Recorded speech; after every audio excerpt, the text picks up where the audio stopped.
I noticed. I think I will remain here with Didier for some time. Waiter, Didier called out quickly. Another pomegranate juice. No ice. I scooped up the camera and took a step away from the table, but Didier stood as well, and rushed to stop me. You will see Carla tonight? He asked, leaning in close to me. That's the plan. This is your idea? No. It is Carla's idea? No. Then, who would do such a diabolical thing? Lisa set it up. Kind of a short notice thing. I only heard about it an hour ago. I got a note while I was sitting at Edward's bar. What's the problem? Can you not find some excuse? Some way not to be there? I don't think so. I don't know what she has in mind, but Lisa's note said she wants me to be there. Lynn, it has been almost 2 years since you have seen Carla. I know, but, in matters of the heart, of love, I know, those 2 years are simply 2 heartbeats. No, please. Let me say it. Lynn, you are in a darker place than you were 2 years ago. You are a darker man than you were when you first arrived in Bombay. I have never said this to you. I am ashamed to say that a part of me was glad to see it at first. It was comforting. I was glad of the company, you might say. He was almost whispering, and speaking in a fluid rush of syllables so swift that it was more like a prayer, or incantation, than a shared confidence. What are you talking about, Didier? I feel for Carla, perhaps as much as you do, in my way. But being away from her did this to you. Loving her and losing her sent you into this shadow, and made you a darker man than God intended you to be. God? I worry, Lynn. I worry about what will open, inside you, if you see her again. Some bridges, they should remain burned. Some rivers, they should not be crossed. It's okay. Perhaps, if I were to accompany you. I'm more than a match for her wit, as the world knows. It's okay. Then, if you are determined to see her, perhaps I should arrange a rather inconvenient accident for Ranjit. One that prevents him from attending? No accidents. An unfortunate delay, then? How about we let nature take its course, Didier? That is exactly my fear, he sighed, if you see Carla again. It's okay. Well, he murmured, lowering his eyes, and glancing at the watch I'd given him. Thank you for the watch. I will always treasure it. Look after Abdullah, with that pretty girl in the corner. I know. We tough guys, we fall fast, and we fall hard. Alas, it is the story of my life. I remember the time. So do I, brother, I laughed, turning to leave. So do I. I passed by the 2 thin backpackers who were eating for 4, with 4 hands. I put the camera on the table. It's worth $1,000, US, in the stores here, I said, and any street guy in Bombay will get 6 for it, and an honest one will give you 5 back. He gave us 100, and promised to get more, one of the men said. He'll be hanging around, I said. And he'll want his 100 back. There's a waiter here, named Sweetie. He does a little on the side. He's a surly motherfucker, but you can trust him. You can do the deal, give Salah his money back, and be in front. Be safe. Thank you, they both said. They looked like brothers, and wherever they'd been in India, it had hungered them. Will you join us? I'm on my way to dinner, I smiled. Thanks all the same. I walked outside to the bike.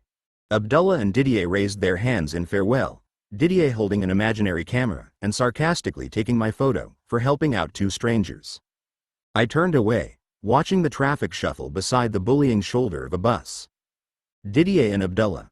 Men so different, and yet brothers, in so many ways. I thought of the things we 3 unwise men had done, together and alone, since we'd met as exiles in the island city. There were things we regretted, and things buried. But there were also things of triumph and light. When love cut one of us, the others cauterized with sarcasm. When one had to become 2, the others brought their guns. When hope faltered in one, the others filled the hollowness with loyalty. And I felt that loyalty like a hand on my chest, as I looked back at them, and I hoped hard for them, and for myself. Fear is a wolf on a chain, only dangerous when you set it free. Sorrow exhausts itself in the net of forgetting. Anger, for all its fury, can be killed by a smile. Only hope goes on forever, because hope doesn't belong to us. It belongs to our ancestors, the first of our kind, whose brave love for one another gave us most of the good that we are. And hope, that ancient seed, redeems the heart it feeds. The heartbeat of any conscious now is poised on the same choice that hope gives all of us, between shadows of the past and the bright, blank page of any new day. Chapter 20. The past is a novel, written by fate, weaving the same themes. Love and its glory, hate and its prisoners, the soul and its price. Our decisions become narratives. Fated choices that unknowably change the course of the living river. In the present, where decisions and connections are made, fate waits on the riverbank of story, leaving us to our mistakes and miracles, because it's our will alone that leads us to one or the other. Pausing beside my bike that day, I marked the faces on the street. One face held my eyes. It was a young woman, blonde, blue-eyed and nervous. She was standing on the footpath outside Leopold's, waiting for someone. She was fearful but determined, somehow, brave and afraid, in equal measure. I took out the locket that I'd bought from Billy Bosu. Prizing it open, I looked at the photograph. It was the same girl. There are 100 good girls on every bad street, waiting for a guy who usually isn't worth it. The girl was waiting for her boyfriend to return with dope. She wasn't a user. She was thin, but still too healthy, and too aware of the world. Her boyfriend was the user, I guessed, and she'd sold her locket to Billy Bosu, a street tout, so that the boyfriend could buy drugs. I'd been on the street long enough to know the signs of somebody's desperate habit, even expressed secondhand. I'd been that habit myself, and I'd seen it in the eyes of everyone who loved me. The fact that the girl in the locket was waiting outside Leopold's, and not inside, meant that she and her boyfriend were past the early tourist phase, with cold drinks and hot food, and sitting in a restaurant all day long. The fact that she was on the street, and not in a hotel room, meant that they were probably behind on the rent. She was waiting until the boyfriend came back with the drugs he'd bought with their love locket, and some change to spare for the room. I'd seen girls like the girl in the locket leave the island city as ashes, spilled from reluctant hands, not long after they arrived. They were beautiful, as every girl is, and there was always a not-so-beautiful guy who wrote that part of their story for them. I could have ridden away without a word. I did it every day. Rode past sadness, neglect and futility. You can't jump through every hoop that fate puts in front of you. But the locket came to life on the street, imitating art, and I walked over to her. "I think this is yours," I said, holding the locket in my open palm.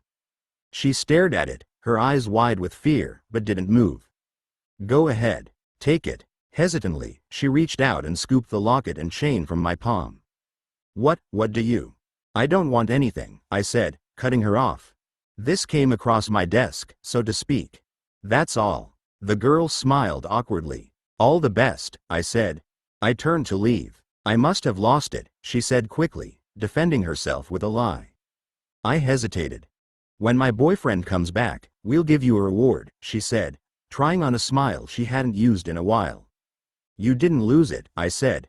"You sold it." "I what?" "And the fact that you sold it with your pictures still in it, means your boyfriend did it in a hurry. The fact he did it in a hurry means he did it under pressure.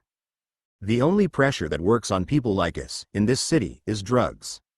She flinched, as if I'd threatened her. "People like us," she said, a Scandinavian accent bumping the words from her lips with a pleasant little music that didn't match the sadness in her eyes. I walked away. I looked back. She was still cringing in that shocked flinch, her shoulders curved inwards. I went back. "Look," I said more softly, glancing around in both directions to check the street. "Forget it." I handed her a roll of notes, the profit I'd made that day, and began to leave, but she stopped me. She held the money in her closed hand. What are you talking about?" "Forget it," I said again, taking a step backwards. "Keep the money." "Forget I said anything." "No," she pleaded, folding her arms in on herself protectively. "Tell me what you're talking about." I stopped and sighed again. "You have to leave this guy behind, whoever he is," I said at last. "I know how this plays out. I've seen it 100 times. I don't care how much you love him, or how nice a guy he is. You don't know anything." What I knew was that the next picture she'd sell to someone would be the one in her passport. I knew she still had her passport, because it hadn't come to me yet. But she'd sell it, I was pretty sure, if her boyfriend asked her to. She'd sell everything, and when there was nothing left to sell, she'll sell herself. And her boyfriend would feel bad, but he'd take the money she made from selling her body, and he'd buy dope with it. I knew that, just like every street tout, shopkeeper and pimp around us knew it. It was the truth of addiction, waiting to happen, and they were the truth of the street, waiting to use her. You're right, I said. I don't know anything. I walked to the bike and rode away. Sometimes you buy in, sometimes you don't, sometimes you try, and sometimes you ride past. A gold chain and a photograph connected me to the girl, somehow, but there were too many girls, in too much trouble, waiting somewhere for troubled boyfriends. And anyway, I was a troubled boyfriend myself. I wished the girl in the locket well, and stopped thinking about her by the time I parked my bike at home. Lisa was preoccupied and quiet as I shaved, showered and dressed. I was glad. I didn't want to talk. The dinner with Ranjit and Carla hadn't been my idea. Although we both lived in the narrow peninsula of the island city, I hadn't seen Carla in person since I'd been living with Lisa. I saw pictures of her and Ranjit from time to time, in Ranjit's newspapers, but fate never crossed our paths. Carla haunts the mansion of my life, too, Lisa said. I understood what she meant, but Carla wasn't a ghost. Carla was more dangerous. How'd I look? Lisa asked me, standing near the front door of the apartment. She was wearing a very short, sleeveless blue silk dress. She had a shell necklace, the shell bracelet I'd given her, and her Roman-style sandals laced all the way up to the knees. Her makeup was more elaborate than usual, but it suited her. Sky blue eyes in a black aurora. Her thick, blonde curls were as loose and free as ever, but she'd cut the fringe of her hair herself with a pair of kitchen scissors. It was irregular, haphazard, and brilliant. You look great, I smiled. Love what you did to your hair. Did you put my throwing knife back when you were finished with it? Let me show you where to put your throwing knife, Buster. She laughed, punching me hard in the chest. Are you serious about seeing other people? I seriously asked her. Yes, she said quickly. I am. And you should, too. Is that what this sudden dinner party is about? In a way, we can talk about it later. I think we should talk about it now.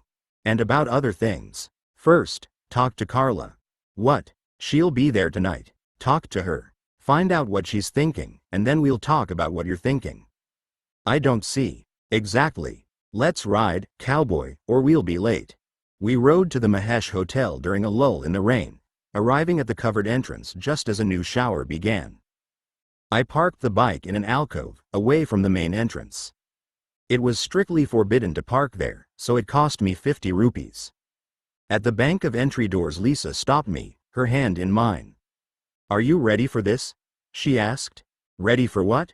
Carla, she said, her lips a bright, brave smile. What else? We found Ranjit sitting at a table set for 10. 2 mutual acquaintances, Cliff D'Souza and Chandra Mehta, were with him. The men were partners in a Bollywood film production company. My association with them had begun a few years before, when they'd approached me to help them dump some of their undeclared, untaxed rupees, in exchange for black market dollars, with which they could bribe taxation department officials, because the taxmen only accepted dollars. Lisa had worked with them for several months when she was running a small talent agency, sourcing foreigners to work as extras in Indian films. When she'd segued from the agency into work at the art gallery, she'd kept up contact with Cliff and Chandra. Their films had been hits in recent years. The producers had established a banner that attracted some of the biggest stars in the city. It was a measure of their success that Chandra and Cliff, who'd always adorned themselves on public occasions with a young starlet, had 4 pretty girls with them for the dinner that night. We greeted one another, met the 4 girls, Monica, Malika, Simple, and Sneha, and took our seats at the table. Ranjit sat us on either side of him, Lisa on his right, and me on the left. There was no place set for Carla. Isn't Carla coming? Lisa asked. No, I'm sorry, Ranjit said, pressing his lips together in a rueful smile. She's not feeling 100%. She asks you all to excuse her, and she sends her best wishes. It's nothing serious, I hope? Should I call her? No, she's fine, Lisa, Ranjit said. She's just been overdoing it a bit lately. That's all. Please be sure to give her my love. I will, Lisa. I will. Lisa glanced at me, but quickly turned away. Are you all actresses, Malika? Lisa asked, turning to the girl sitting nearest her.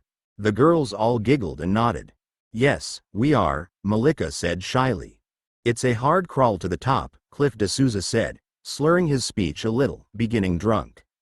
We don't know which one of you will make it to the next level, Yar, and which ones will fail, and never be seen again. The girls giggled nervously. Chandra Mehta moved in to mitigate. You'll all get your shot, he assured the girls. You'll all get face on screen. Guaranteed. In the bank. But like Cliff says, there's no way to know which of you will have that special magic with the camera, the it factor that moves you onwards and upwards, so to speak. I'll drink to that, Cliff shouted, raising his glass. Onwards and upwards. Have you been acting long? Lisa asked Simple, when the glasses hit the table again. Oh, yes, Simple replied. We started months ago, Monica added. Veterans already, Cliff slurred. Another toast. To the business that makes us rich. To show business. Chandra agreed. To creative accounting. Cliff corrected him. I'll certainly drink to that. Chandra laughed, clinking glasses. Baskets of pakodas and narrow strips of Kashmiri parathas arrived at the table. I took the liberty of ordering for us, Ranjit announced. There's some non-veg for Cliff, Lynn and Lisa, and a wide selection of veg dishes for everybody else. Please, begin? Chandra, Ranjit continued, as we began to eat. Did you happen to see the article in my paper last week? The one about the young gay dancer, who was murdered near your studio. He doesn't read anything but contracts, Cliff replied, pouring another glass of red wine. But I saw it. Actually, it was my secretary who saw it. She was blubbering like a baby, crying her eyes out, and when I asked her what was going on, she read the article out to me. What about it? I was thinking that it might make a good storyline for a movie, Ranjit said, passing a basket of pakodas to Lisa. My paper would get behind it if you did it. And I'd put money in it. Damn good idea, Lisa agreed. So that's what this dinner's about, Chandra said. And if it is? Ranjit asked, smiling charmingly. Forget it, Chandra spluttered, gasping on a mouthful of food. You think we're crazy? Hear me out, Ranjit insisted. One of my columnists, he's a pretty fair writer, and he's written a few screenplays already, for your competitors. We don't have any competitors, Cliff cut in. We're at the top of the cinema food chain, hurling coconuts at the others far below. Anyway, Ranjit persisted, this young writer is hot for the story. He's already begun to write a screenplay. That dancer fellow was foolish, Cliff said. That dancer fellow had a name, Lisa said quietly. Her manner was calm, but I knew she was angry. Yes, of course his name was Avinash. He was a brilliant dancer, before a mob of drunken thugs beat him unconscious, poured kerosene on him, and tossed matches at him. Like I said, Cliff began, but his production partner silenced him. Look, Ranjit, Chandra said nervously. You can play the hero in the pages of your newspapers, writing about that poor young fellow. Avinash, Lisa said. Yes, Avinash. You can write about him, and take the risks, and get away with it. But be realistic. If we put that story in a movie, they'd come after us. They'd close down the cinemas. They'd burn down the bloody cinemas, Cliff added. And we'd lose buckets of money, for nothing at all.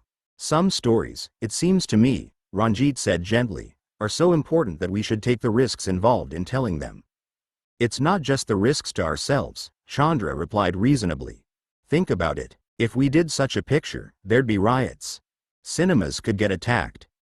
As Cliff says, there could even be fires. People could die. Is it worth a risk like that, just to tell a story? Somebody already died, Lisa said through almost clenched teeth. A dancer. A wonderfully gifted dancer. Did you ever see him at the NCPA? Cliff spluttered a mouthful of wine on the table. The National Center for the Performing Arts? He scoffed. The only performing that Chandra's interested in is what pretty girls do when the lights are low, isn't that right, brother? Chandra Mehta wriggled uncomfortably. You should slow down on the booze, Cliff. You started too early tonight. Speak for yourself, his partner said, glaring at him and pouring another glass of wine. Are you worried that I'm going to tell Ranjit I think his phony campaign is more about his political ambitions than it is about Avinash, the dead dancer? Ranjit should be the one to worry, not us. We buy pages of his newspapers every day. Why don't we leave business in the office? Ranjit said, through a thin smile. You're the one who brought it up, Cliff replied, waving his glass and spilling a little wine on Sneha's colored bangles. Do you have any personal opinion on what happened to Avinash? Lisa asked Cliff. Considering that it happened 500 feet from your movie studio, and Avinash danced in 3 of your movies? Lynn, Chandra cut in quickly. Help me out here. What do you think? I'm right, nah? If we did a movie like this, there'd be blood on the seats. We shouldn't needlessly offend the sensibilities and the feelings, you know, of any community, isn't that so? It's your subject, guys, not mine. You two own the movies, Ranjit owns the newspapers, and neither of them have anything to do with me. Oh, come on, Ranjit said, glancing at Lisa. Let's hear what you honestly think about this, Lynn. I already gave you an honest answer, Ranjit. Please, Lynn, Lisa urged me. Okay. Someone once said that the sophistication of any community of people is inversely proportionate to their capacity to be aroused to violence by what people say in public, or do in private. I have, absolutely, no idea what the fuck that means, Cliff said, his mouth gaping open. It means, Ranjit said, that sophisticated people don't get upset by what people say in public, or do in the privacy of their own homes. It's the unsophisticated that do. But, what does that mean for me? Chandra asked me. It means that I agree with you, Chandra. You shouldn't do the story. What? Lisa gasped. See? Cliff said, waving his glass. I'm right. Why not, Lynn? Ranjit asked, his charming smile fading. It's not their fight. I told you. Cliff sneered. But it's important, don't you agree, Lynn? Ranjit asked me, but directing his frown at Lisa. Of course it's important. A man was killed, murdered, and not for something he did, but for something he was. But it's not their fight, Ranjit. They don't believe in it, and Avinash deserves believers.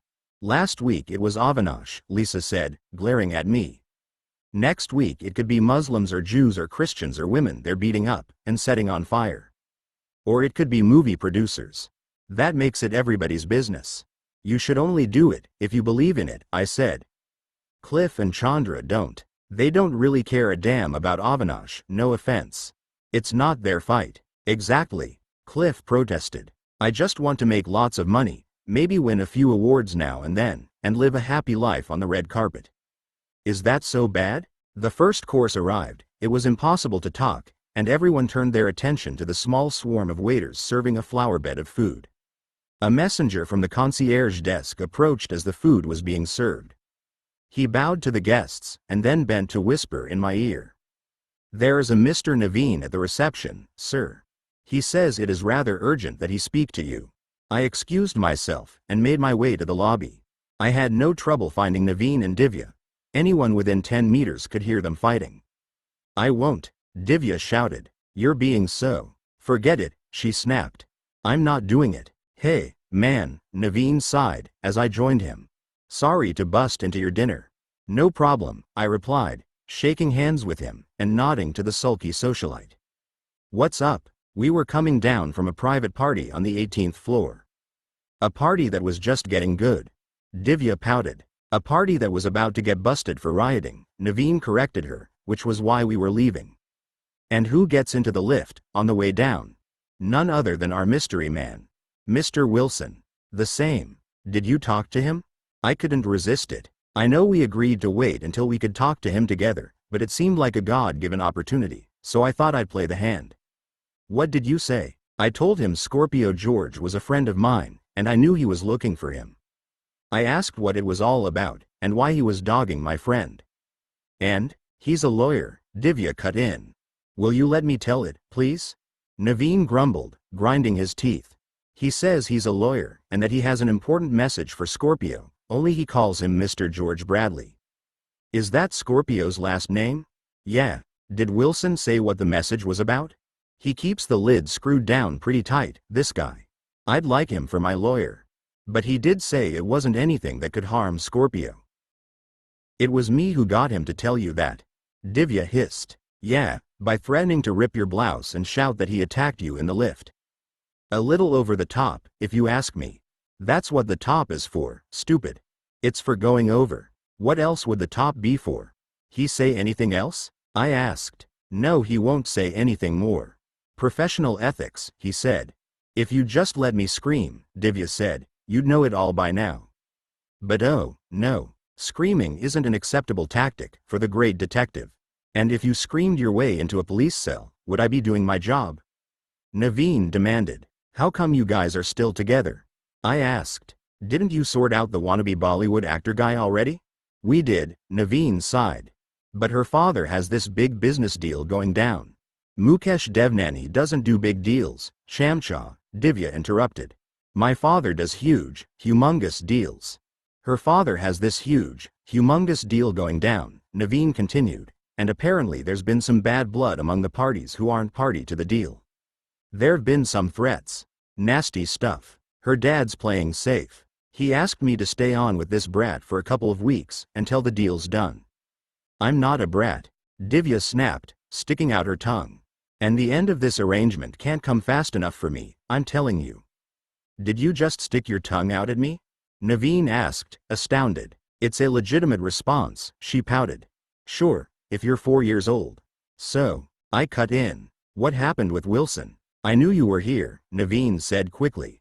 One of the guests at the party upstairs said he saw you on the way up.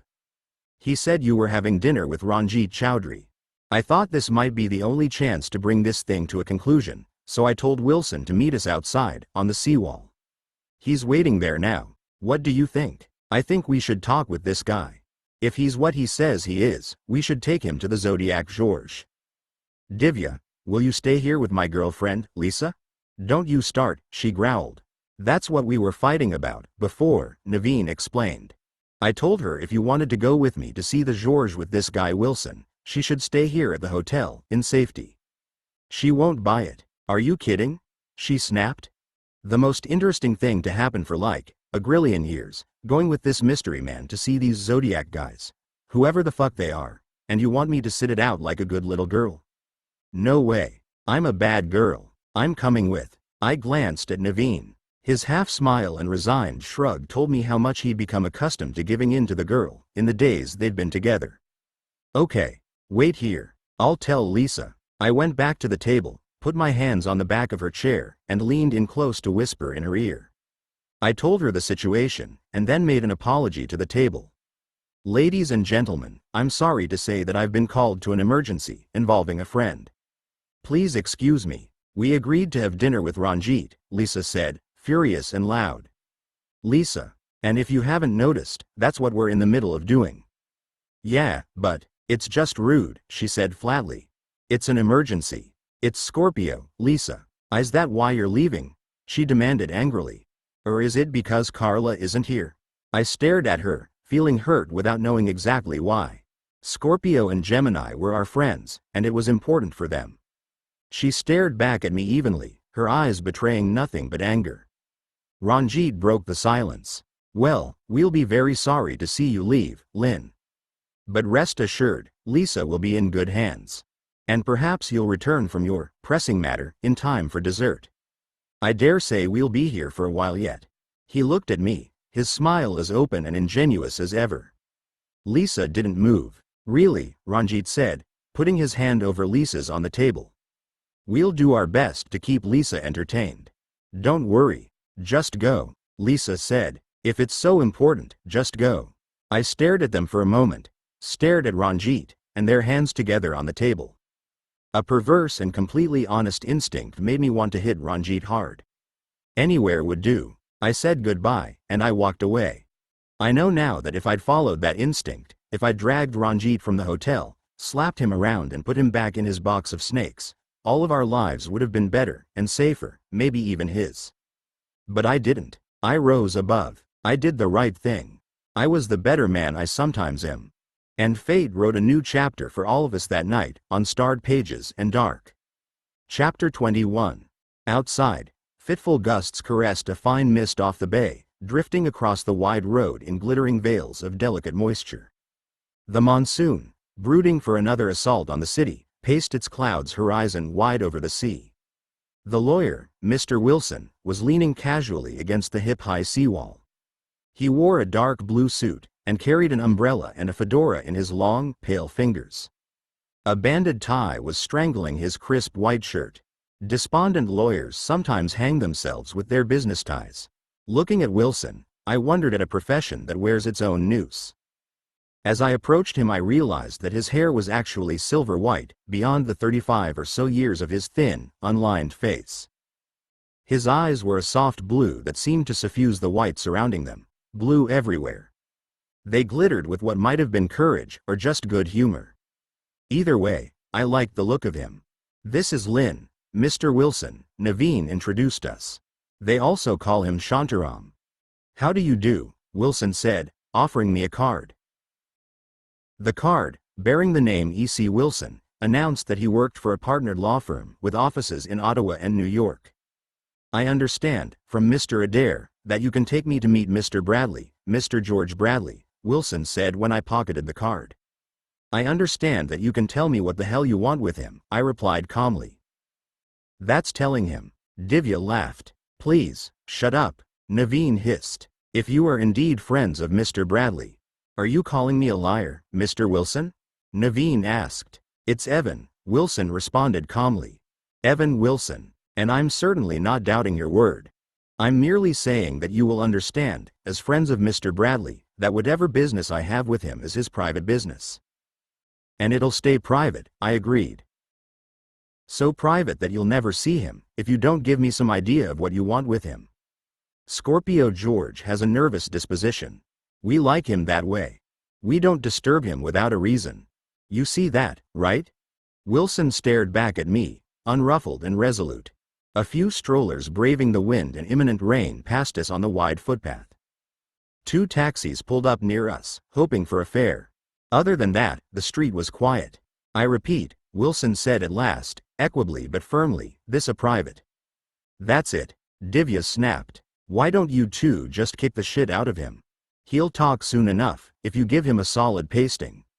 Wilson, Naveen and I turned to look at the small, slim socialite. "What?" she demanded. "Go on. Fuck him up." "I should warn you," Wilson said quickly, "that I took the precaution of hiring the services of a security officer from the hotel. He is watching us now, near that parked car." Naveen and I turned. There was a black-suited bouncer from the hotel, standing in the shadows, 5 meters away. I knew the man. His name was Manav. Mr. Evan Wilson had made a mistake, because he didn't know the local rules. When you needed private security, in those years, you hired a professional, which means either a gangster or an off-duty cop. Guys like Manav weren't paid enough to take real risks. As working men, on low salaries, they had no protection if things got messy.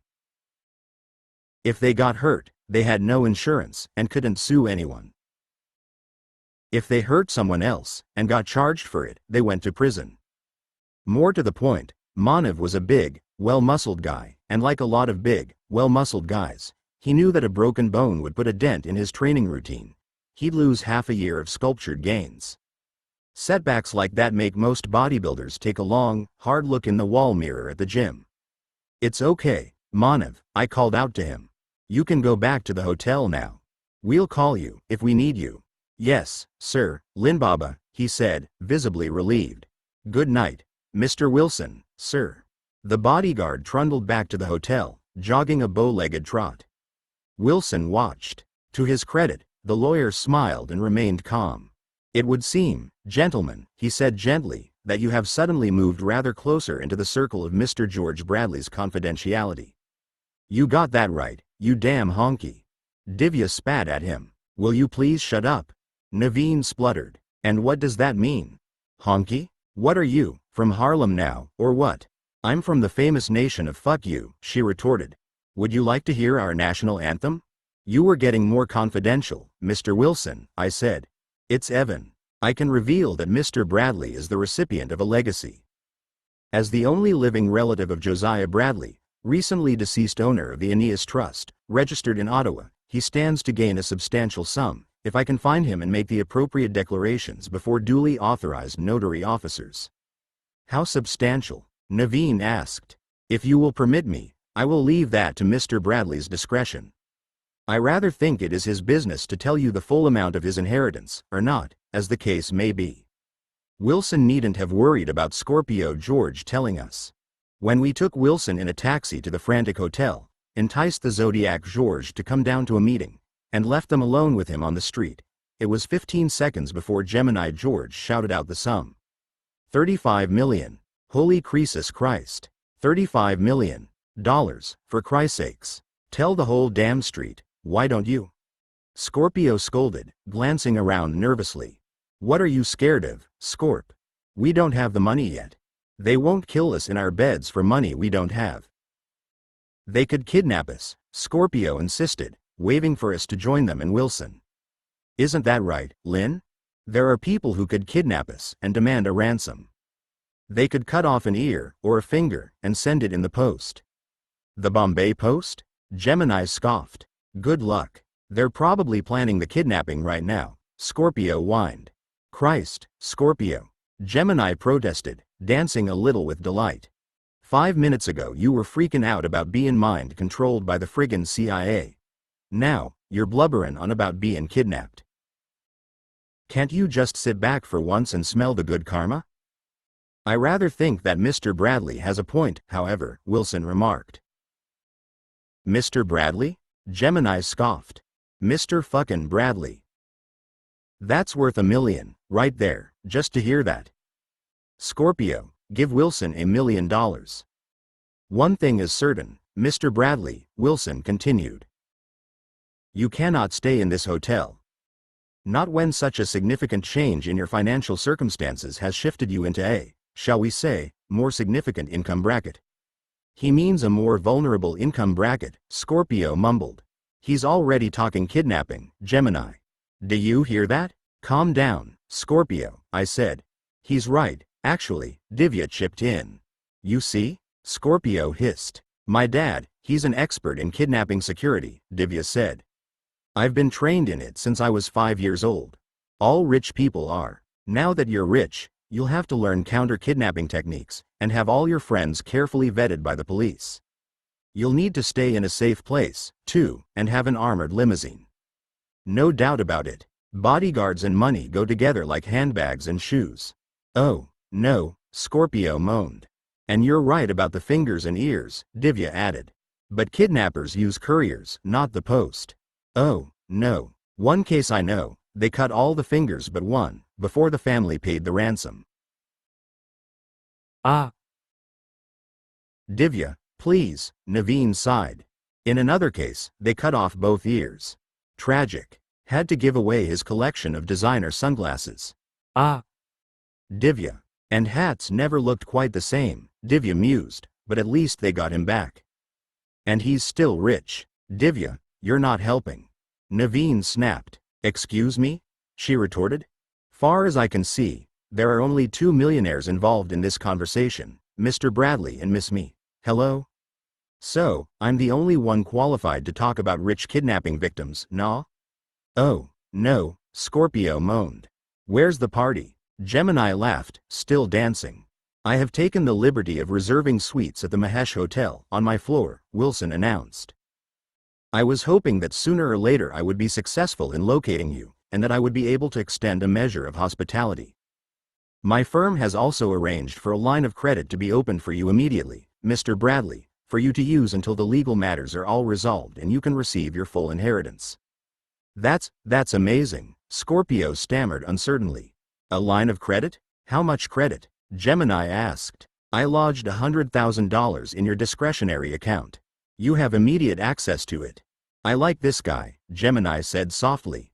Give him another $1 million, Scorpio. We are hoping that you will retain our services, Mr. Bradley, Wilson said. Just as your departed great-uncle Josiah Bradley did for so many years. We're fully prepared to offer you the best possible professional advice on the management of your legacy. We are at your complete service. What are we waiting for? Gemini George cried. Let's go. What about our stuff? Scorpio George asked, glancing back at the Frantic Hotel. Trust me, Divya said, taking Scorpio's arm and leading him toward the waiting taxis.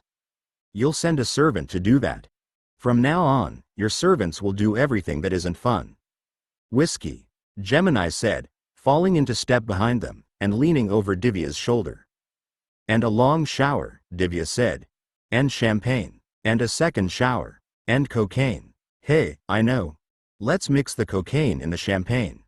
I'm beginning to like you, Divya said. And I already like you, Gemini said. Let's get that party started.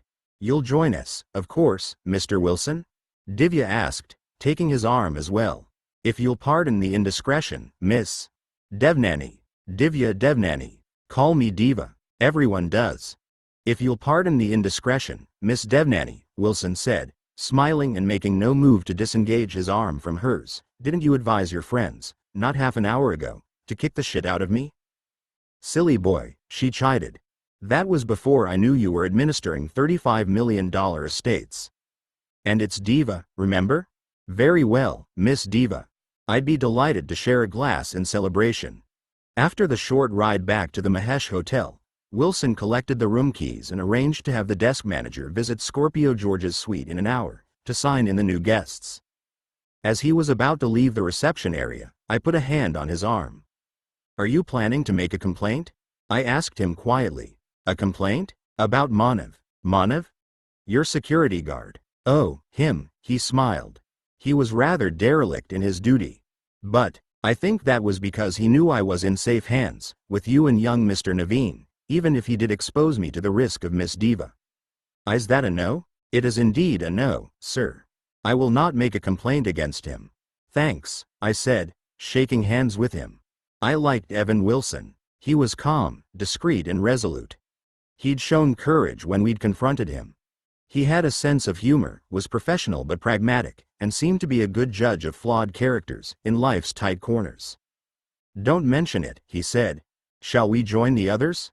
No, I've got somewhere I already had to be, I replied, looking at the laughing group, Naveen, Divya, and the Zodiac George, waiting by the doors to the elevators. I looked back to the silver-haired Canadian lawyer. Good luck, Mr. Wilson. I watched him walk away, and then made my way back to the ground-floor restaurant. Ranjit's table was empty, and had been cleared and prepared for a new setting. I signaled the manager. When did they leave? Some time ago, Mr. Lin. Miss Lisa left a note for you. He fished the note from his vest pocket and handed it to me. It was written in the red ink she preferred. Gone to a party with Ranjit, the note said. Don't wait up. I gave the manager a tip, and took a few steps, before a thought made me turn and call back. Did they have dessert? I asked. No, sir. No, they left immediately after the first course. I pushed through the main doors of the hotel. Outside in the warm night air I saw Manav, the hotel bodyguard, standing on duty with another security officer. He noticed me, and searched my eyes expectantly. He was a good kid, with a nice combination, big, strong and kind. He was worried that Mr. Wilson would make a complaint for abandoning a guest of the hotel. It would cost him his job, and end any hope of a better career in the hospitality industry. I signaled him to come over. Kya hal hain, Manav? I asked, shaking hands. How are you doing? There was a tip rolled into the palm of my hand, but he closed his huge hands over mine and resisted the offer of money. No, Lin Baba, he whispered. I can't take anything. Sure you can, I smiled, forcing him to clutch at the money or let it fall to the ground.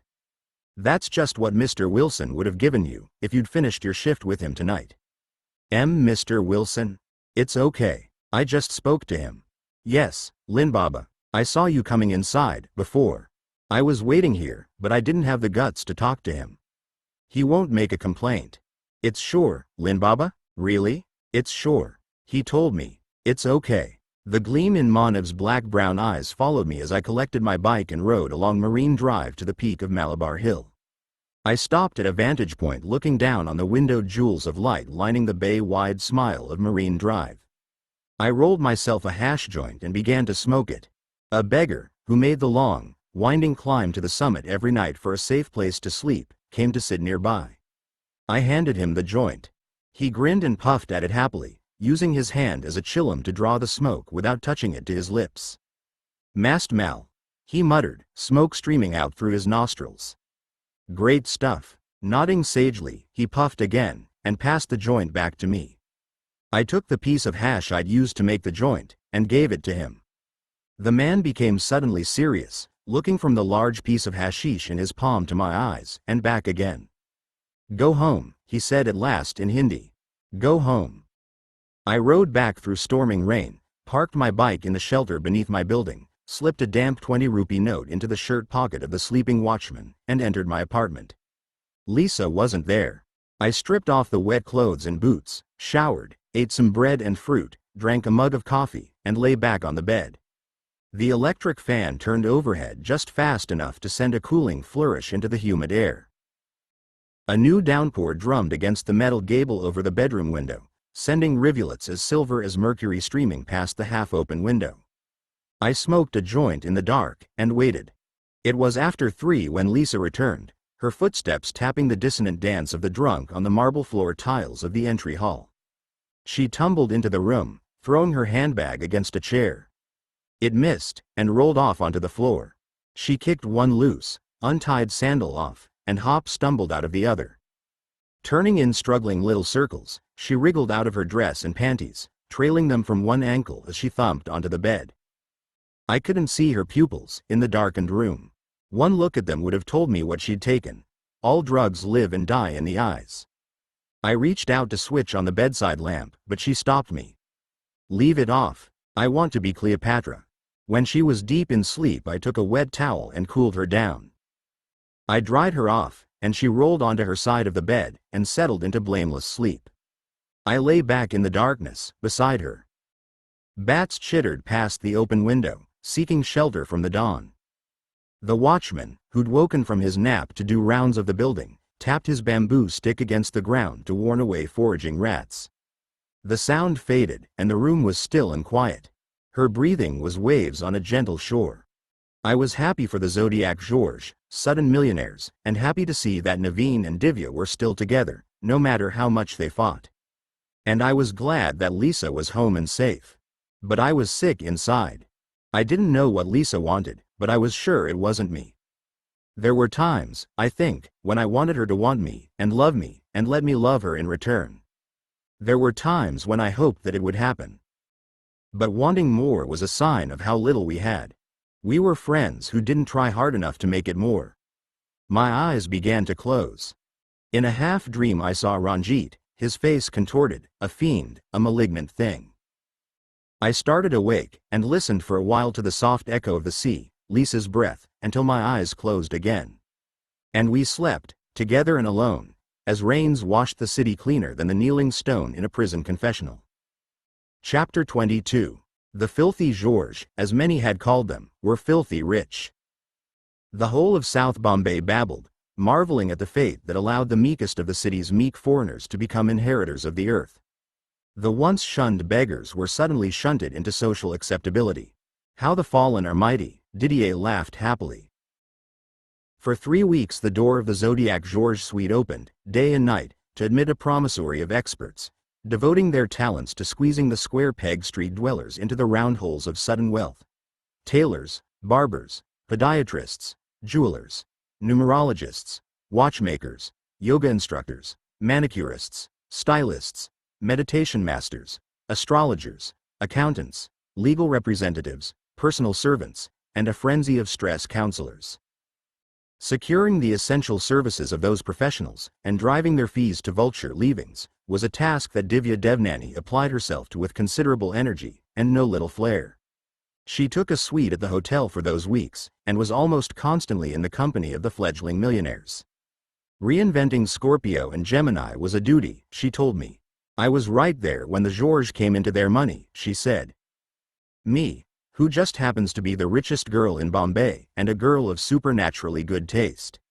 This is karma. This is kismet. Who am I to snub my nose? It's my duty to help them rise from the ashes. The Zodiac Georges, for all their loving friendship, had completely different strategies for coping with the move from ashes to A-listers. Gemini George suggested that they should give most of the money away. The Georges never lied, never cheated their customers, and never raised a hand to anyone. Life in the slums and back alleys of Bombay had given them a long list of friends and deserving recipients. People who'd helped them, managers of cheap restaurants and little shops who'd extended them life-saving lines of credit, a shuffle of beggars and street touts whose kindness had kept them afloat, and even a few cops, who'd always looked the other way. With what remained of the money, Gemini enthused. They could have a long, unforgettable season of parties, and then put a modest amount into an interest-bearing account, paid monthly, and go back to living happily, and more comfortably, on the street. Scorpio wasn't tempted. Although he was horrified by the responsibilities and moral burdens of his sudden wealth, and he talked about it to everyone not skilled in the art of escaping pessimists, he couldn't bring himself to part with it. The first weeks of his prosperity were a nightmare, he said. Money is another word for misery, he said. Money is the ruin of peace, he said. But he wouldn't embrace Gemini's plan, and give the burden away. He fretted, paced, moaned and mumbled. Shaved and trimmed, exfoliated and massaged, manicured and moisturized, the tall Canadian wandered back and forth in the luxurious suite, prosperously uneasy. It will end badly, Lynn, he said to me, when I dropped in to visit. Everything ends badly, for everyone. That's why we have art. I guess, he agreed vaguely, not consoled. Did you see Gemini, when you came in? Is he still playing cards? I didn't see him. A Sikh guy let me in. He called himself your major domo. Oh, yeah, that's Singh. He kinda runs the place. Him and Diva together. He's got a schnoz on him, that guy. If your main job is looking down your nose at people, it helps to have a long one, I guess. He also has a short list to go with that long nose. That's because we had to put a limit on who gets in here, Lynn. You wouldn't believe how it's been, since people started hearing about how I've got all this money. They're hitting on us, day and night. The hotel had to double its security staff on this floor to cope. And people still managed to get up here. One of them was banging on the door, asking for money, while I was taking a dump. I haven't been on the street for 3 days. People were crawling out of the shadows, man, all of them with their hands out for money. I recalled that the Zodiac George had themselves emerged from a shoal of shadows over the years, and always brandishing the shell of an upturned palm. But don't worry, Lynn, Scorpio added hastily. You'll always be on the short list. No, I mean it, man. You always did right by us. And I'll never forget it. Hey, speaking of which, do you need any? No, I'm good, I smiled. Thanks anyway. Okay, let's go find Gemini. I want to tell him about the new security arrangements. We found the Londoner in an annex to the suite, designed for use as a guest's temporary business office. Gemini George had covered the large desk with a tablecloth, and had converted the office into a gambling den. He was playing poker with a selection of off-duty service personnel from the hotel. The litter of several meals, drinks and snacks indicated that the game had been running for a while. Hey, Scorp. Hey, Lynn. Gemini smiled happily as we entered. Pull up a chair. The game's just hotting up. Too hot for me, Gemini. Gemini George was a skillful cheat, but he never took large sums of money off people, and he sometimes deliberately lost hands that he could have won. For him, the thrill was in not being detected, no matter how he played the hand. Come on, Lynn, push your luck. I prefer my luck to do the pushing. I'll watch a couple of hands. Suit yourself, he said, winking at me and throwing a chip on the table to raise a bet. Scorpio, did you get our guest a drink? I'm sorry, Lynn. He whirled on the hotel staff, playing cards. Come on, you guys. You're supposed to be working in this hotel. Fetch our guest a drink. Get him a... What, Lynn? I'm good, Scorpio. No, please, have something. Okay, a fresh lime soda, no ice. One of the players wearing room service livery threw his cards into the pot, and left the table to get the juice. There was a shout, coming from the main door of the suite. As we looked up, Didier entered the office, dragging the major domo by the length of his prominent nose. This imbecile insists that my name does not appear on the list of permitted guests, Didier huffed and puffed. What an outrage, I said. Like, say, pulling someone's nose, for no reason. No reason? When I explained that such an oversight is quite impossible, because my name appears on every list, from Interpol to the Bombay Cricket Club, even though I abhor the game of cricket, he actually tried to shut the door in my face. Can I suggest, Didier, that you let go of his face?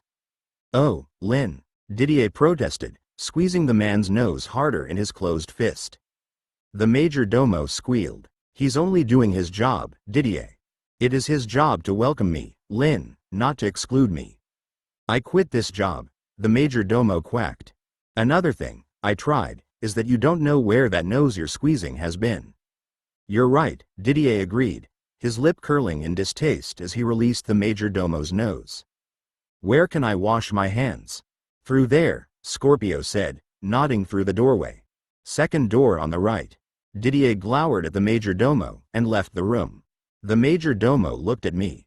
I have no idea why people look at me when I have absolutely nothing to do with anything. Might be a good idea to put Didier on your short list, Scorpio, I said, reaching out to pick up a small bundle of notes from the pile of winnings in front of Gemini George. But, Lynn, Scorpio whined. Didier grabbed my major domo by the nose. You're lucky it was only your man's nose he got hold of. Damn right about that, Gemini laughed. Sing. Put Mr. Didier Levy on the short list right away. I quit this job, Singh mumbled again, clutching at his nose. That's your right, I said, handing him the money I'd taken from the table. But if you do, you'll get drummed out of the Guild of Major Domos. If you'll accept our sincere apology, on behalf of our friend, and this money for your trouble, we can put this behind us. The man held his nose with one hand, fondled the notes with the other, and then wagged his head, moving back to his position near the door. Are you sure it's Major Domo's? Gemini asked mischievously. Isn't it Major's Domo? Say, Lynn, Scorpio remarked, brightening suddenly. D'ya think, maybe, you could stay on with us here for a while? We got plenty of room. We're thinking of taking the whole floor, and you'd be a real help in getting the hang of this being rich thing. Great idea, Gemini agreed. Stay here, Lynn. Ask Lisa to move in, too. Liven up the place. Nice offer, guys. Is that a no? Scorpio asked. You've got Divya on the case, I said. From what I can see, she's doing a pretty good job. She scares the crap out of me, Scorpio complained. Everyone scares the crap out of you, Gemini commented. That's one of the reasons why we love you. What are you doing here, anyway, Scorp? You never come in here. You hate poker. I don't hate poker. Okay then, Maverick, what's up? It's serious. It can't be more serious than the next hand, Scorp. Lynn just gave away all my winnings to your Major's Domo, because Didier pulled his nose. Quite rightly, Didier added, rejoining us. Can't argue there, Gemini agreed. I've wanted to do it myself, occasionally, but I thought Singh would hit me. Now, gentlemen, I intend to win back all me previous winnings, so let's play. I mean it, Gemini, Scorpio said. It's serious stuff. I'm playing against Didier. He's a shark. He'll gut me if I so much as wink. How can it be more serious than that, Scorpio? I wanted to talk to you about the new security arrangements. The what? The new security arrangements. It's a 5-star hotel, Gemini replied. We're safe as houses, Scorp. No, we're totally and completely unsafe, Scorpio said. A kidnapper could hide in a food trolley, or even disguise himself as a concierge. Then we're finished. Everybody trusts the concierge. We're vulnerable to attack here, Gemini. Attack? What are you, Scorp, an evil warlord? We're vulnerable. I mean it, Gemini. Well, if it's so important, get it off your chest, then. Go on. But, I can't talk about security in front of other people. Why not? It wouldn't be secure. Don't we want our friends to be secure, too? But there are employees of the hotel here. And if our being air poses some kind of risk to them, Gemini said, shuffling the cards, wouldn't it be fair to include the hotel employees in our security arrangements, especially the ones gambling with me, so that they can stay safe, too? What? Scorpio said, shaking his head. Didier cut the deck, and Gemini paused, the cards in his hand. How about this, Scorpio, he said, smiling at the friend he loved more than anyone or anything in the world. Let's just invite all of our friends and all their families to live air with us. Everybody. We'll rent 3 floors of the hotel, bring in everyone, and all their families, to stay for as long as they like, and shower them with generosity and happy fun, and spend lots and lots of money at the hotel, so they're happy, and we'll be safe. See? That's your new security arrangement, right there, in it? He turned from his bewildered friend to me, the smile all hearts and diamonds. Last chance, Lynn, Gemini said, waiting to deal the cards. Are you in? No, I'm gone, I replied, pressing my hand onto Didier's shoulder to say goodbye. When I left them, Gemini was dealing the cards expertly, a wicked gleam in his eyes. Didier Levy was the only man I knew who was a better card cheat than Gemini George. I didn't want to stay long enough to see one of them lose. In the corridor outside the suite, I found Naveen and Divya. Hey, Lynn, Naveen greeted me, a happy smile moving across his handsome face. Are you leaving just now? Yeah. Hey, Divya. It's Diva, sweetheart, she corrected, smiling and pressing her small hand against my forearm. What's the rush? Stuff to do, I answered, smiling back at them. We stood there in silence for a moment. We were still smiling. What? Divya asked at last. Nothing, I laughed. It's just, you two seem to be getting on better. Well, Divya sighed, he's not such a chud when you get to know him. Thank you, Naveen said. I mean, elements of the chud are still there, Divya clarified. And they'll probably always be. You can't make a silk tie from a pig's ear, after all. That's a silk purse, Naveen corrected. What? A silk purse, not a silk tie, Naveen insisted. What's this? You're going to start carrying a purse now, or what? No, of course not. The saying is you can't make a silk purse from a sow's ear. It doesn't mention silk ties. What are you, the prince of fucking proverbs, all of a sudden? I'm just saying. I need a license from you to change a proverb? Is that it? So, anyway, bye, I said, pressing the button for the elevator. I stepped inside. They were still arguing furiously. The doors closed, and the elevator descended, but it seemed that I could still hear them through several floors. On the ground floor I discovered that they'd actually stepped into a neighboring elevator, and had argued all the way down beside me. They spilled out into the lobby, squabbling still. Hello, again. Sorry, Lynn, Naveen said, detaching himself from Divya. I realized that I forgot to tell you something. Uh-huh. It's about your friend Vikram, Naveen said quietly. He's moved into Dennis's place. He's sleeping there, on the floor, and he's hitting the smack pretty hard. I haven't been there myself, in a while, but I heard from Vincent that he's in a bad way. Vincent doesn't go there anymore, and neither do I, much. I thought, maybe you didn't know. You're right, I didn't, thanks. I glanced at Divya, who was waiting near the bank of elevators. Until that moment I hadn't really noticed how pretty she was. Her wide-set eyes tapered gently to almond-shaped points, where the long lashes were born. Her fine nose curled at the edges to meet the bow of her smile in lines that descended along a similar curve to the corners of her mouth. I glanced at Naveen, and he was staring adoration at her. And then, in that strange little moment of staring at Naveen and Divya, I felt a shadow pass through me. I shivered. I shifted my gaze to meet Naveen's eyes, hoping that he'd felt it too. My heart was beating fast, and the sudden sense of dread was so strong that I could feel it in my throat. I searched Naveen's eyes, but there was nothing. He smiled back at me. Listen, I said, taking half a step away from them. Stay together. Ah, well, Divya grinned, about to make some joke. Don't stop arguing, I said quickly, taking another step away. But stay together. Look after each other, okay? Okay, Naveen laughed. But, I fled, making my way quickly to my parked bike and wrestling it out onto the main road. A few hundred meters away I stopped the bike suddenly, and glanced back over my shoulder at the windowed tower of the Mahesh Hotel. I rode away, fast. I parked the bike outside the house where Dennis lived. The concertina of folding French doors was open on the long veranda. I stepped up onto the veranda and tapped on the open doors. Sandal-slap footsteps approached quickly. A curtain was drawn aside, and I saw Jamal, the one-man show. He beckoned me inside, motioning for me to be silent. I entered the room, squinting my eyes to adjust to the gloom. Hashish scented the air, mixed with a powerful drift from a large wad of incense sticks, burning in an empty vase. Dennis was in his customary pose, stretched out in the center of the large bed, with his hands folded over one another on his chest. He wore pale blue silk pajamas, and his feet were bare. I heard a rattling cough to my right and saw Vikram, stretched out on a piece of carpet. Billy Basu was sitting on the floor beside him. He was preparing another chillum. A voice spoke from a darkened corner of the room. It was Konkannen's. "Look what the Grimalkin dragged in," he said. "I hope you've come to join my little gang, boyo. I'm not in a mood for disappointing drugs or disappointing men."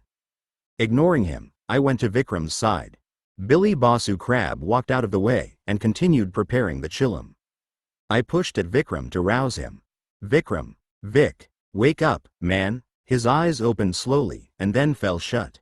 "Last chance, Shantaram," Konkanen said softly. "Are you with me or against me?" I shook Vikram again. "Wake up, Vic. We're going, man. Leave him alone," Konkanen chided. "Can't you see the man's happy? It's not happiness if you can't feel it." I shook Vikram's shoulder again. "Vikram, wake up." He opened his eyes, looked at me, and smiled a sloppy grin. "Lin, how are you, man? How are you, man?" "Nothing to worry," he replied sleepily, his eyes drooping and closing. "It's all cool, man. It's all cool." He began to snore. His face was dirty. He was a shrinking form inside the clothes of a healthier man. "Vic, wake up, man. Leave him the fuck alone," Konkanen said aggressively. "Mind your own business, Konkanen," I said, not looking at him. "Why don't you make me?" "It's childish, and we all know it, but it often works." "Why don't I?" I replied, facing him for the first time. I could just make out the cold fire in his ice blue eyes. "How about this?" I suggested. "I'll take my friend home to his parents, and then I'll come back here, and we'll meet outside. Sound okay?" He stood up and approached me, standing close. "There's two things that I hold sacred. A man's right to crush his enemies, and a man's right to destroy himself in any way he sees fit. We're all going down. All of us. We're all on the same road. Vikram's just a little way further down the road than you and me, that's all. That's his natural born right. And you're not stopping him." It was an angry speech, and every word became just a little angrier. "Rights have duties," I answered him, staring back into the fury. "A friend has a duty to help a friend." "I don't have any friends," he said evenly. "Nobody does. There's no such thing. Friendship's a fairy story, like Father fucking Christmas. And what kind of a cunt did that fat bastard turn out to be? A fucking lie, that's what he is. There are no friends in this world. There's allies and there's enemies in this life, and any one of them can change their code as soon as look at you. That's the truth of it. I'm gonna take Vikram outta here." "The fuck you are." He watched me for a moment, for 5 heartbeats, and slid his right foot backwards on the floor, shaping up for a fight. Not wanting to be caught flat-footed, I did the same. His hands slowly rose, stopping opposite his face, left fist forward. I raised my hands in response, my heart beating hard. Stupid men. We were going to fight for nothing. You can't fight for anything, of course. You can only fight against something. If you're fighting, the part of you that was for something has already been forgotten, replaced by a part that's violently against something. And in that minute, I was violently against Konkanen. "One-man show." The one-man show said suddenly. "Shut the fuck up," Konkanen growled. "Guys," Dennis said from the bed, his eyes still closed. "My high. You're killing my high. Go back to sleep, Dennis lad," Konkanen said, watching my face. "This won't take but a minute or two. Please, guys," Dennis pleaded, in his soft, sonorous voice. "Konkanen, come over here, at once, my wild son. Come and smoke a legendary chillum with me. Help me get my high back, man. And Lin, take Vikram with you. He's been here for a week. Unlike the rest of us in this happy little tomb, he actually has a family to go back to. Take him with you." Konkanen slowly let his fists fall to his sides. "Whatever you say, Dennis, me old reprobate," he grinned. "It's no skin off my nose." He went to sit beside Dennis on the huge bed. "Konkanen," Dennis said, his eyes beginning to close again. "You're the most alive human being I ever met. I can feel your energy, even when I'm dead. And that's why I love you. But you're killing my high. Settle down, Dennis me darlin'," Konkanen said, his hand on Dennis's shoulder. "There'll be no more trouble." I roused Vikram quickly and forced him to stand. As we reached the doors, Concannon spoke again. "I won't forget this, Shantaram," he said, his teeth showing in a furious grin. "I took Vikram home in a taxi." He spoke only once. "She was a great chick," he said, as if to himself. "She really was. If she loved me, as much as I love her, she'd be perfect, you know what I mean?" I helped his sister put him to bed, drank 3 cups of tea with his worried parents, and then took a taxi back to my parked bike. I'd arranged to meet Lisa for lunch at Kayani's, near the metro junction, and I rode there slowly, drifting at a walking pace on the long, leafy avenue of extravagantly colored clothing stalls called Fashion Street. I was thinking about Concannon and Vikram and his parents, and my thoughts were wolves. Vikram's father was an older man, long retired, whose youngest son had been born into the autumn of his life. The self-defeating disarray of Vikram's addiction bewildered him. His handsome young son, who'd been something of a dandy, dressing himself in the black silk and silver buckles of his obsession with Sergio Leone's movies, suddenly wore dirty clothes. His hair, which had once been coiffed to a millimeter's perfection by his barber, hung in drifts, pressed flat where he'd slept. He didn't wash himself or shave, sometimes for days at a time. He didn't eat or speak to anyone at home. And the eyes that occasionally rose to meet his worried father's were drained of light and life, as though the soul had already deserted the man, and was waiting for the body to fall. Filled with the avalanchine power of love for his English rose, Vikram, the rich boy who never worked, had created a business on the edge of the movie industry.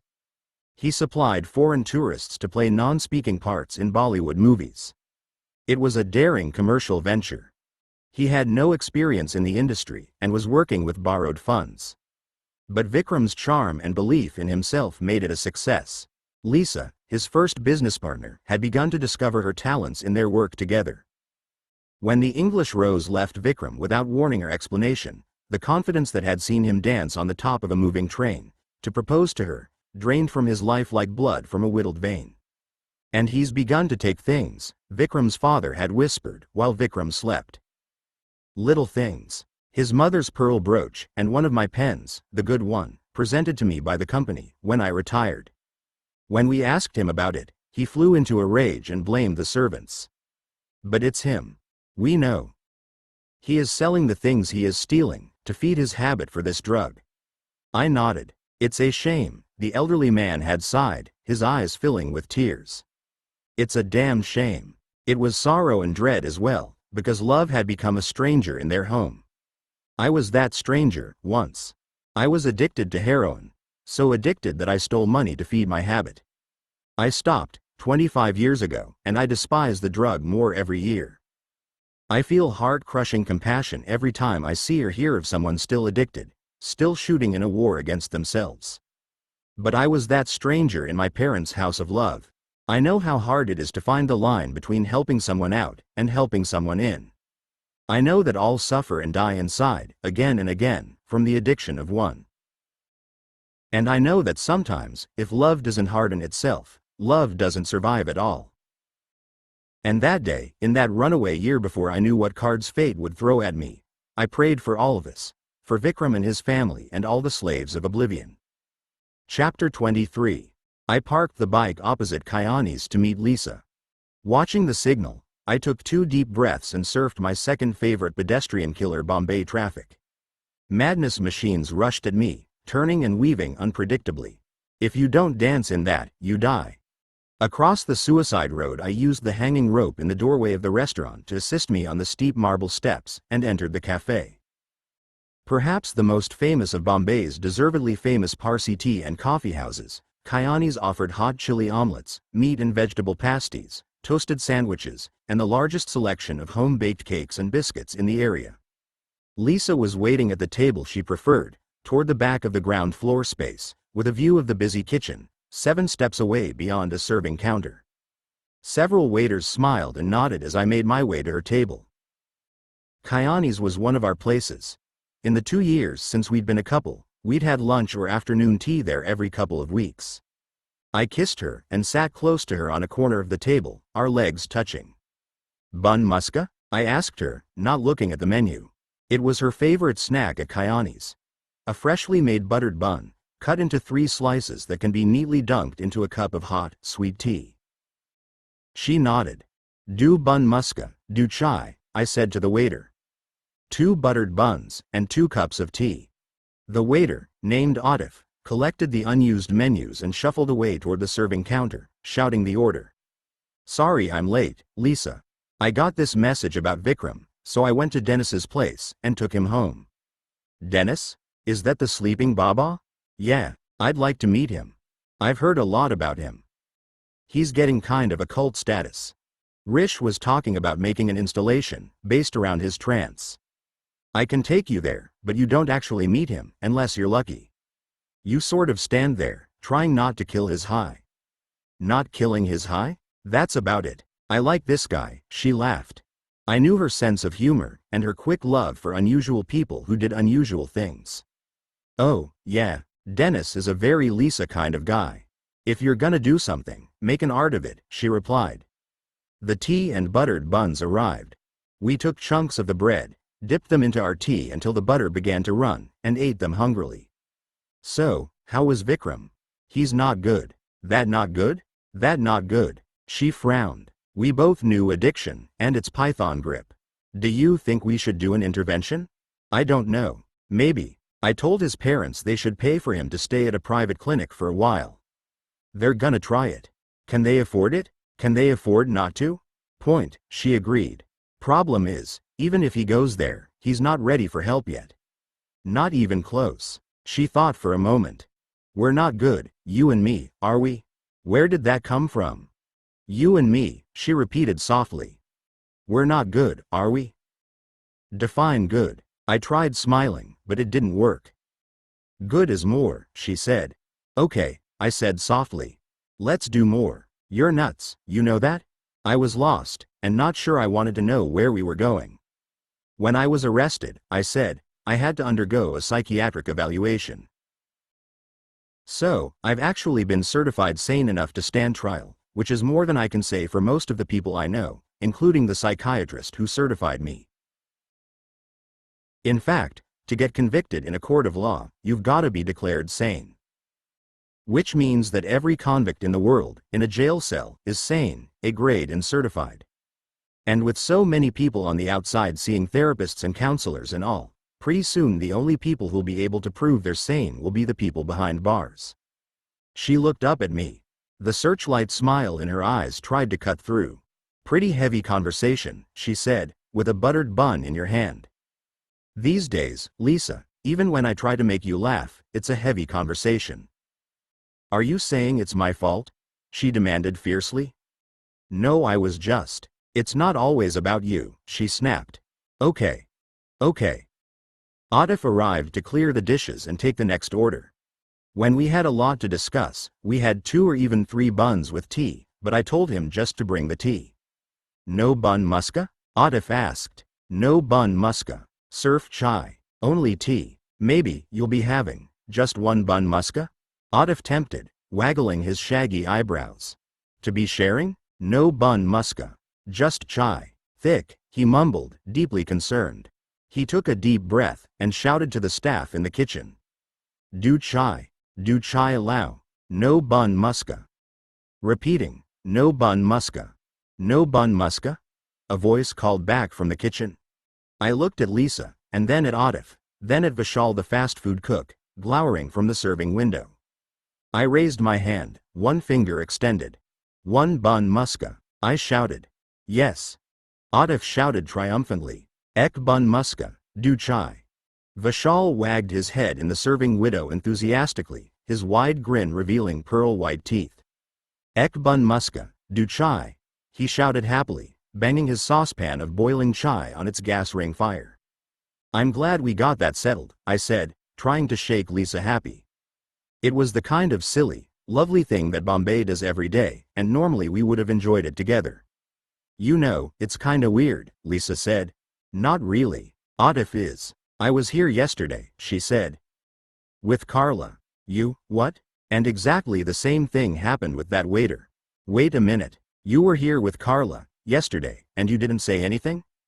"Why would I? Do you tell me who you see, and who you fight with?" "There's a reason for that, and you know it." Anyway, when I was here with Carla, the same thing happened with that waiter. Atif? See? She knew his name, too. He's my favorite waiter here. Not surprised she likes him. He should be running the place. No, you're not getting me. Do we have to talk about Carla? Talk about her, she said quietly, or think about her. Are you thinking about her? Because I'm not. I'm thinking about you and us. What there is of us. She flicked a frown at me, and then went back to folding and refolding the napkin. The bun Muska and Shai arrived at the table. I ignored it for a moment, but Atif lingered near my elbow, watching me, so I picked up a piece of the bread and took a bite. He wagged his head approvingly and walked away. I guess it's just my busted up life, you know? Lisa said, creasing lines in the napkin with her fingers. I did know. I'd heard her story many times. It was always differently the same, and I always wanted her to tell it again. I wasn't, you know, mistreated or anything. It wasn't anything like that. My parents are kinda great, you know. They really are. The fault is in me. You know that. There's no fault in you, Lisa. Yes, there is. Even if there was, there's no fault that can't be loved away. She paused, sipped at the chai, and found another way into whatever it was she was trying to tell me. Did I ever tell you about the parade? Not at Kayani's, I smiled. Tell me again. We used to have this Founders Day parade every year, right down the whole of Main Street. Everybody for 50 miles around got involved, or came to watch the show. My high school band marched in the parade, and we had this big barge. A float. Yeah, the school had this big float that the parents' committee made, with a different theme every year. One year, they picked me to be the one sitting high up on a kind of throne, as the central attraction. The theme that year was the fruits of liberty and the barge. The float. The float was filled with produce from the local farms. I was the Liberty Belle, get it? You must have looked damn cute. She smiled. I had to sit on the top, while the whole mountain of fruit and potatoes and beets and all rolled along between the crowds. And I had to wave, regally, like this, all the way down Main Street. She waved her hand gently, palm upwards, her fingers curved around the majestic memory. Atif cleared the table again. He looked at me, posing the question with one raised eyebrow. I held my hand over the table, palm downwards, and gestured toward the table twice. It was the signal to wait for a time. He wagged his head from side to side, and checked on the neighboring tables. It was really something. Kind of a big honor, if you know what I mean. Everybody said so. Everybody kept on saying so, over and over again. You know how irritating it is, when people keep telling you how honored you should be. I know the dishonored version, but I get your drift. The thing was, I didn't really feel honored, you know? I was kinda glad, of course, when they picked me from all the other girls, some of them way prettier than me. And I didn't even do anything to get picked. Some of the girls tried every devious trick they could think of. You don't know how many tricks a girl can find up her sleeve, until you see a bunch of them trying to get picked to be on top of the truck in the Founders Day parade. What kind of tricks? I asked hopefully. Me, I didn't do anything, she said. And I was as surprised as anyone when the committee picked me. But, I didn't really feel anything. I waved my hand, as regal as Marie Antoinette, getting a little drunk on the smell of those apples heating up in the sun, but I looked at all the faces smiling at me, and all those hands clapping me, and I didn't feel anything at all. Shafts of sunlight pierced the subdued monsoon shade of Kayani's. One ray of light crossed our table, striking her face and dividing it between the sky-blue eyes in shadow and the lips, wet with white light. I just didn't feel anything at all, the light-struck lips said. And I never did. I never felt like I belonged there, in that town, or in that school, or even with my own family. I never did. I never have. Lisa, you don't feel like that, she said flatly. You and Carla, you belong where you are. I finally get it, and it took the waiter to show it to me. I finally get it. She looked up from the wrinkled napkin to stare into my eyes, her face emptied of expression. I never do, she said flatly. I never belong anywhere, not even with you. I like you, Lynn. I've had a thing for you for a long time. But I never felt anything more than that. Did you know that? I never felt anything for you. There'd always been a knife in my chest when I tried to love Lisa. The knife was those words, when she spoke them, because she spoke them for both of us. People don't belong to one another, I said softly.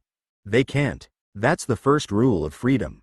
She tried to smile. She didn't make it. Why do people fall apart? She asked, frowning into a truth. Why do people fall in?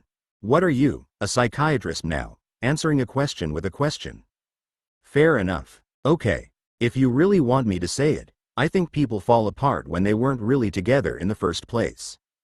Well, she continued, her eyes drifting down to the table, what if you're afraid of being together with someone? Or with everyone? What do you mean? Lately I feel like the committee picked me for the parade all over again, and I didn't even try. Do you see? No, Lisa. You don't? Whatever we are, or we're not, all I know is that you beat the curse, and got back on your feet. That's something to be proud of, Lisa. You're doing what you love, working with artists you respect. And I'm your friend, no matter what happens. It's good, Lisa. You're good. She looked up again. She wanted to speak. Her mouth opened. Her lips twitched, tricked into movement by flickering thoughts. I gotta go, she said quickly, standing to leave. There's a new show. A new artist. He's pretty good. We're mounting it in a couple of days. Okay. No, I'll get a cab. I'm faster than any cab in this city, I smiled. That you are, and cheaper too, cowboy, but I'll get a cab. I paid and walked out with her, descending to the Sun Street. There were taxis parked opposite, and we made for the first in line. She stooped to enter the cab, but I held her back. She met my eyes for a moment, and then threw her glance away again. Don't wait up for me tonight, she said. This new installation we're setting up, it's pretty complicated. We're gonna work around the clock for a couple days, too. A couple of days? Yeah. I'll probably sleep there tonight, and tomorrow, just to bring the show in on time, you know? What's happening here, Lisa? Nothing's happening here, she said, and got into the cab. It took off at once. She turned to look at me as the taxi pulled away, staring back at me until I lost her. The rapture, born in seconds, is a frail thing. And when rapture dies, no power can restore it to a lover's eye. Lisa and I were staring at one another from a deeper place, the place where rapture lands when it falls. A light had dimmed, and a shadow moved across the garden of what was. I waited on the footpath for half an hour, thinking hard. I was missing something, a conflict more fundamental than Lisa's objection to my life on the edge of the Sanjay Company, or even her desire to be with others. Something else was happening, and I couldn't see it right or even feel it right, of course, because it was happening to me. Chapter 24. The street was happily larcenous as I parked my bike outside Leopold's beside a lounge of street touts, their salamander eyes roving for business. I looked left, slowly, and then right, taking in every threat or opportunity on the street around me. I'd begun to turn my thoughts away from that shadow, Lisa's shadow, moving across the garden of what was, when I heard a voice. Lynn. This is great, man. I've been trying to find you. It was Stuart Vinson, and he was agitated. That was good. After the talk with Lisa that I didn't understand, agitation from a man I almost never understood seemed like the right distraction. Vinson. What's up? There's this girl. I need your help. You've got some pull with the Colaba cops, right? Define pull. You can get things done, man. That's right. I know who's first and last in line, if you're handing out money. That's it. That's great. Can you come with me? Right now? Please, Lynn. There's this girl. She's in a lot of trouble. He read my frown. What? No. She hasn't done anything wrong. Fact is, far as I can figure it, it's just that her boyfriend's dead. He OD'd, just last night, and... Wait a minute. Slow down. Who's this girl? I don't know her name. I mean, I haven't heard it yet. I haven't seen her passport, either. I don't even know where she comes from. But I know I've got to save her, and maybe I'm the only one who can, you know. She's got these eyes, it's too weird, man. I mean, it's like the universe is telling me to save her. It's mystical. It's magical. It's fated, or something. But every time I ask the cops about her, they tell me to shut up. Shut up, Vinson, or talk sense. Wait, let me explain. I was in the police station, paying a fine for my driver, you know, because he got in this fight with another driver, on Kemp's Corner, near the Breach Candy turnoff, and he. Vincent. The girl. Yeah, man, I finished up with the cops, and I saw this girl sitting there. You gotta see her, man. Those eyes. Her eyes, they're fire and ice at the same time. You've gotta see it to believe it. What is it about the eyes that gets you so fucked up, man? Connection. Back to the girl. Like I said, her boyfriend died of an overdose sometime, like, last night or early this morning. Best as I can make out, she woke up and found him like that, stiff as a 2x4 and long gone. She was stayin' at the Frantic. Go on. Those Frantic guys run a tight ship, and they know how to keep their mouths shut. I've done some deals there. But, like, dead bodies? They draw the line, you know? I know the Frantic. They held the girl, called the cops, and handed her over. Yeah, the fuckers. They were just trying to stay out of jail, like you should be, Vincent. It's not safe to play Good Samaritan in a police station when you're a drug dealer. It's not ever safe in a police station. I know. But this girl, man, it's mystical, I tell ya. I tried to get the cops to open up about her. The only thing they told me was that she did the identification of the body at the morgue, like they wanted. That must have been hell for her, man. And she made a statement, like they asked her. But she didn't do anything, and they won't let her go. It's about money, I figured. But they won't talk to me. That's why I need you. Who's on duty? Dillip. The duty sergeant. He's on top of it all. She's sitting in his office.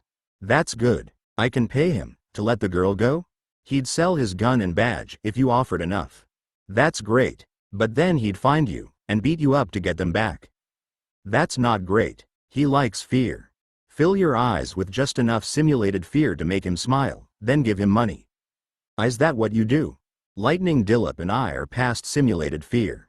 If you go in there with me, will he let us pay and get the girl out of there?